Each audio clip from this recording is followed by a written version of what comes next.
Hello, once again.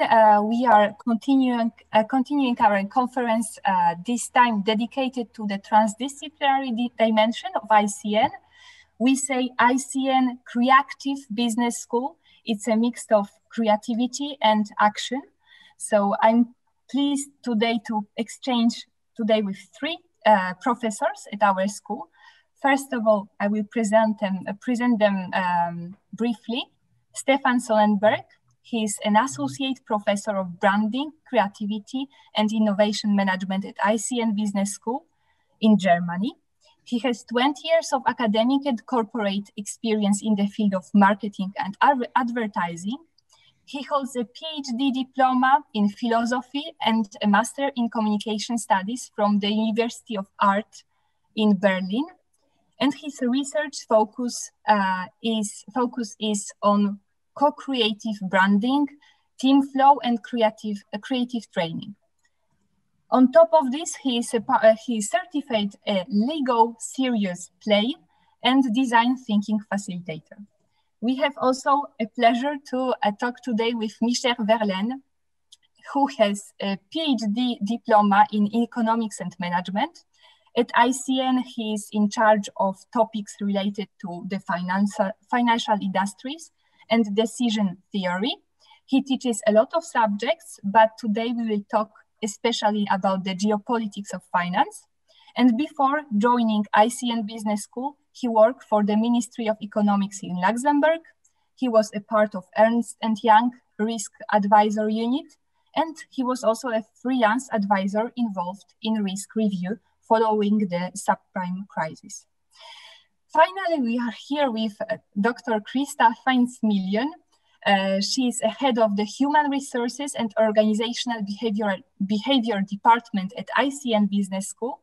Christa is the founder and the leader of the Design Thinking for Sustainable Change Artem workshop. We will talk about it later.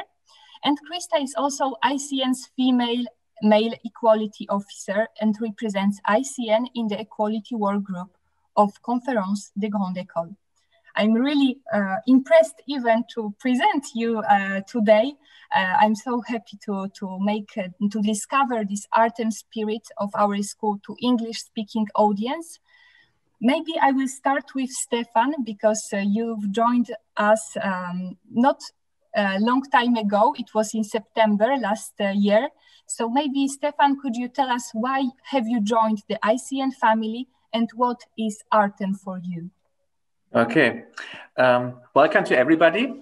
Why have I joined ICN? I would say the main reason for me was, it's clear, I worked before also as a business school, and then I searched for a new business school, and ICN really triggered me because of its approach, let's say like this, because it's not a classic business school.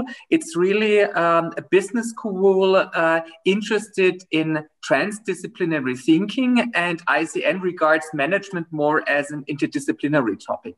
So this was I'd say, one of the main reasons I was interested to join ICN. And this is closely related also to Artem, because ICN really tries to connect management and business topic with other topics, especially with technological ones and art ones.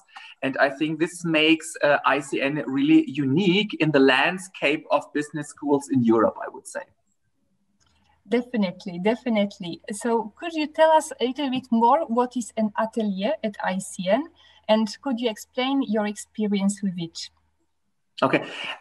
But maybe also Christa can join me when I'm explaining it. Maybe you see it a little bit in a different way. For me, I think atelier, I think it's also the French term, maybe also for workshop. But briefly speaking, an atelier is that students from, not only from ICN, also from closely related partner universities work together for several months. Some ateliers are even going over 9 to 10 months. And the students in interdisciplinary terms on diverse topics work minimum each Friday to come up after 7, 8, 9 months with a creative solution for a task. But of course, there are different ateliers. Currently, I'm in an atelier called Artipreneur 3.0. And it is a mix of, art students in Berlin and in Nancy and in Paris work together with the business students, and we also include young artists. And the idea is to create new artistic productions, let's say because of the COVID-19 time, hybrid artistic productions between in the physical and the virtual space. And currently the students work on developing the artistic productions, and the final event will be in May. Whoa, sounds great. Sounds really great. Maybe briefly, we will switch afterwards to Michel, but Stefan, you are also in charge of brand and marketing management specialization at ICN in Berlin. Could you tell us more about it and what is unique about this specialization? First of all, I would say when you scan a little bit in Europe, maybe even worldwide, it's not so common that you have got a Master of Science program which has really a focus on branding. Yeah? The Master of Science program's got brand and marketing management. It's clear we regard also brand in connection to marketing, but we really have a focus on branding. And I would say this is already unique. And then also how we have designed the program. As we are a creative business school, we are not only interested in analyzing brands, making strategies, we are also giving our students, let's say, a kind of a competence in brand design. And I would say this makes the program really unique when you compare it with other branding or marketing programs. We will definitely come back to this point later on, but now I would like to switch maybe to Michel Verlaine, because it's also the creative part of our school. But because this creative part, Artem, it's not only linked to marketing, but it's also translated to other disciplines, and it can be applied to more technical subjects such as finance. And it is important to highlight the transdisciplinarity aspect of ICN. That's why we would like to discover a little bit more about this great course, which is the Geopolitics of Finance, taught within the Finance and Risk Management specialization on Berlin campus. Michel, could you tell us what is the distinguishing feature of the Geopolitics of Finance, and within this particular program, Finance and Risk Management? Yes, so most geopolitics courses focus more on international relations and basically, yes, politics. And as a Geopolitics of Finance, there is an emerging field called geoeconomics. There is also an issue in foreign affairs, which is the general US geopolitical reference in that area. And they focus mainly on European currency union aspects, International Monetary Fund aspects, World Bank aspects. The idea of Geopolitics of Finance is actually to focus on the financial industry from a private perspective, which means investment funds, banks, shadow banks, trading platforms like fintech and so on, and to analyze their geopolitical implications. And that's also interesting for business decision makers, because like for the Brexit, for instance, will have impacts on the relocalization of these vehicles. So Geopolitics of Finance is really, I would say, relatively specialized field, emerging, and it has two blocks. One block is basically to understand how the politics influences the reallocation of financial vehicles. But the second block is actually about how to use these markets to get information about political events. By structuring products like in a certain way, you can extract, it's called elicitate information from this kind of financial markets. It definitely broadened the horizon of students, in fact. So could you tell us why is such a course useful for current students and decision makers?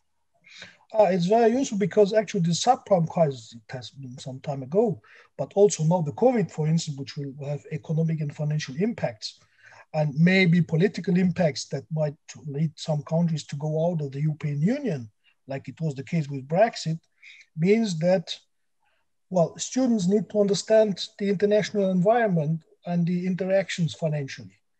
A lot of academic programs are too much focused, too much specialized. So these interactions are not well understood. And the financial markets, financial institutions are becoming so important that they are becoming more important than what is called macroeconomics. You know, and this is why macroeconomists couldn't understand what's going on in 2000, what was going on in 2008. Yeah. And with this new broad area, which actually we have law and finance, we have micro market structure, architecture, finance, students get this broad understanding of these interactions between countries and different financial vehicles. Sounds very interesting. Component actually also. And could you tell us what kind of skill sets does this program develop and how does it interact with other courses within the finance and risk management program specialization? Yeah, so actually geopolitics sounds a little bit like softer. As I said, it's not really the case. In geopolitics, you have topics like cyber risk, for instance, that is becoming a serious risk, especially with the digital platforms, fintech platforms. So it draws on different areas and skills like pricing skills, pricing of financial products, as I mentioned already, understanding of cyber risks and fintech platforms, and law and finance. We have a law and finance program together with MGIMO, so that's also international.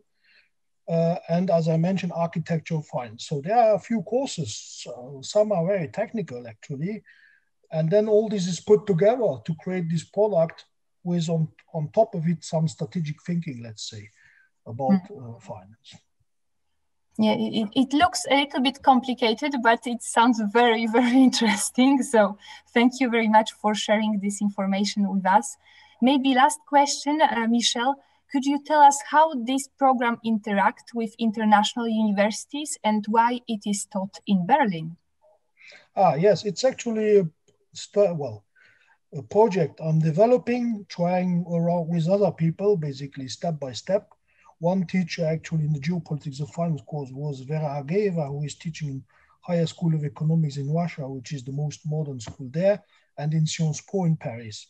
So there is this idea of a little bit this bridge also.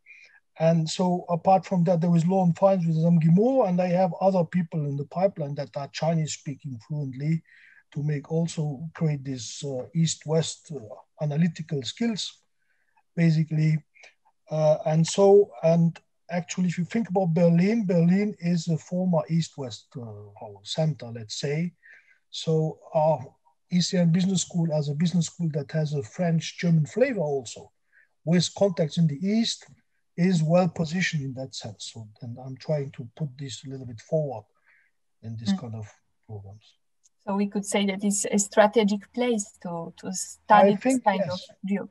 For me, I'm also consultant a little bit on these topics. It's a strategic place from which to ideally work on these topics and develop them. So so which other cities are strategic for you? Just maybe to finish our part, you think other cities like I can imagine Berlin, I can imagine Paris as well. Another city, it's actually funny you ask this question, where I have also exposure, is actually Latvia and Riga, which is the center. Actually, if you look geographically, is the center between East and West, like Luxembourg was between France and Germany. And actually, Riga is a very, very sensitive geopolitical location. So, I mean, we have partner universities there, so our students can go for an exchange also to Riga and Latvia, so it's also possible. Thank you very much, Michel. We will give the floor to Krista for the moment. It's also the third example of ICN Artem workshops and transdisciplinary cooperation and dimension. It is an example linked to the human resources field, extremely innovative.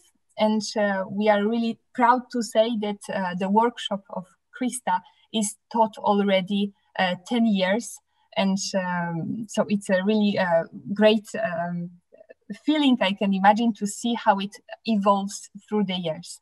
So, Krista, you are the leader of the Design Thinking and Sustainable Change Artem workshop, which is taught within the Master in Management Programme Grande École on Nancy campus. Could you tell us how this workshop has changed during the time, and what are you particularly proud of? Hello, Alexandra. Thank you, and hello, all of my fellow colleagues. Yes, it is. We're celebrating its 10th year, so that means it's continued to satisfy our students, our teaching team, and the community with which we work.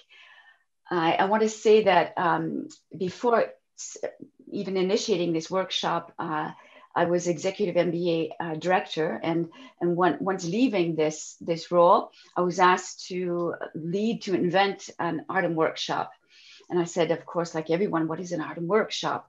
Artem workshop is a pedagogical experience which counts actually for 90 hours of in-class work during the second year. So it's very important. It's the most important module the students have in their second year.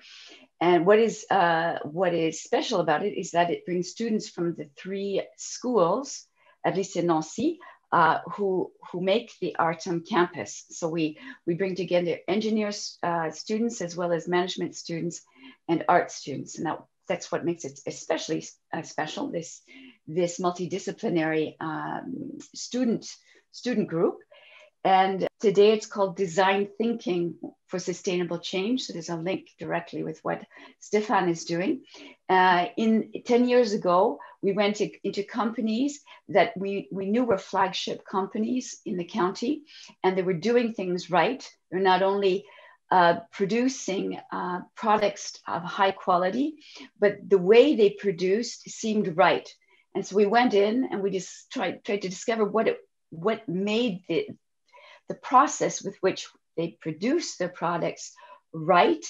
And we discovered a term that was very little known 10 years ago, and it's become a household word now, and it's CSR, sustainable or corporate social responsibility, or sustainable development. So it's very natural. We went through a real learning experience, and today we found that also not only the concept of sustainable development, which captures what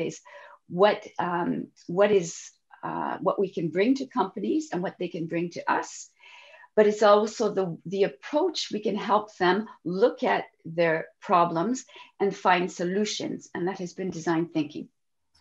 Yes, it's very interesting concept. It's like design, these 2 elements put together, design thinking and sustainability. I think it's something really innovative, something really interesting. Could you tell us, Krista, how it works in practical way? What's the hands-on experience of the student who is participating in this kind of workshop? Well, actually, we have, thank you, Alexandra. It is leading edge. It is definitely leading edge. And it is leading edge because we go to the classroom. We go to the classroom. What we do, we do have visitors come into the classroom, but we go to the classroom, we take the bus, we go on field trips. If we went on field trips in the past, it was to industrial groups. But not only did we go to industrial groups, we took time to go to ferme auberge, farms where we could have lunch in a typical meals, meet people, small entrepreneurs working with quality homemade products. We visited politicians, we visited decision makers in the area. So we really became, we really gained knowledge of the ecosystem in which the industrial groups were working.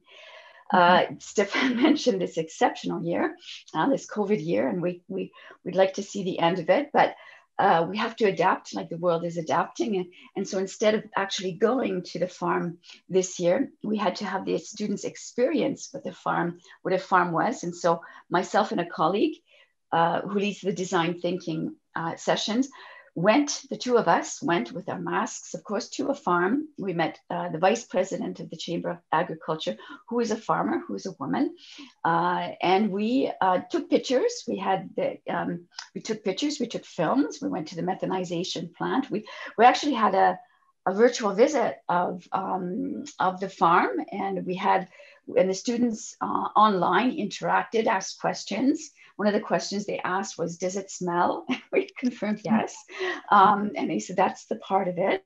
And we just, it was a fascinating experience, and the students were very excited, and so was the vice president. So that means you can do a lot of co-learning, even in this digital age we're living through in this COVID period.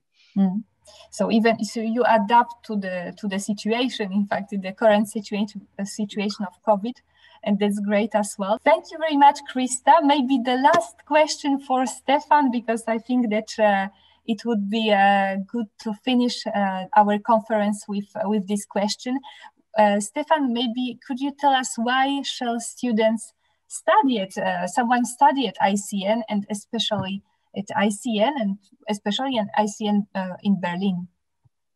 I think studying at ICN means, okay, you really, in Berlin, of course, you make a very intercultural experience. And I would say studying at ICN is also, okay, approaching management really disruptively, yeah, because you get here a very transdisciplinary education, and this I really love at ICN.